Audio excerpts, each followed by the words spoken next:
Okay, so in this video, we're looking at exchange settlement accounts. So let's just recall that we're looking at how, or in the broader picture, we're looking at how the RBA changes interest rates.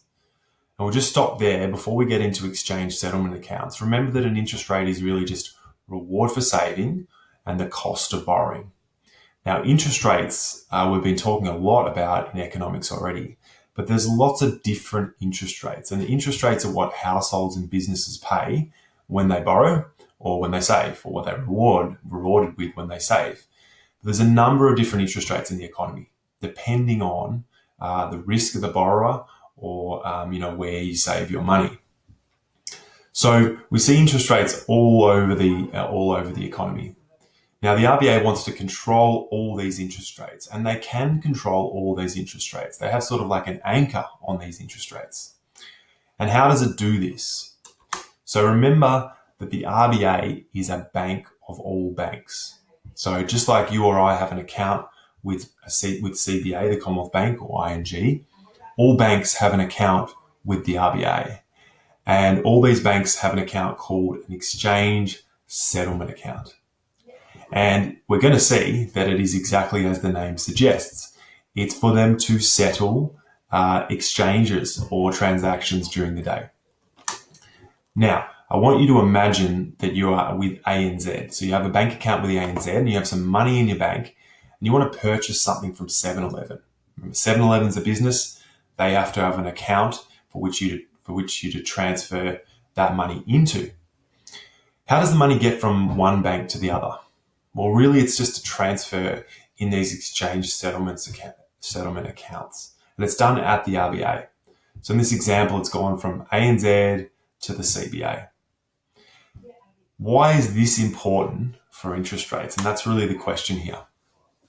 I want you to imagine the billions or the millions of transactions worth billions of dollars that take place on any given day in Australia. And what we need to think of is that at the end of the day, some of these bank accounts or some of these exchange settlement accounts that are held at the RBA on behalf of these retail banks may be in either a surplus or a deficit, or they might be overdrawn or they might have a surplus amount. Now, if they're overdrawn or they're in a deficit, what that's really saying is the customers of that bank spent more than they received on that day. In this example, it's ANZ and ING, and that's $100 they've overdrawn, just for this example. Others may have a surplus, which means their customers receive more than they spent. In this example, it's the CBA and Bendigo. And it's what these retail or commercial banks, these banks here, do with either their surplus or their deficit that is important to the interest rate and how the RBA changes the end interest rate. Now, if a bank has a deficit, then they must balance that account. So they can't have a negative account or a deficit at the end of the day. So they need to go into the overnight money market, which is really just the market for settling these exchange settlement accounts. And they need to borrow some money overnight to settle for that day. Now, the fee that they're charged overnight is called the overnight cash rate or just the cash rate. Now, if you have a surplus in one of these accounts, then the RBA encourages you or incentivizes you to lend your money to the overnight money market. And you might lend it to one of the banks that has a deficit in order for them to balance out their ESA. Remembering that the lender will receive the overnight cash rate.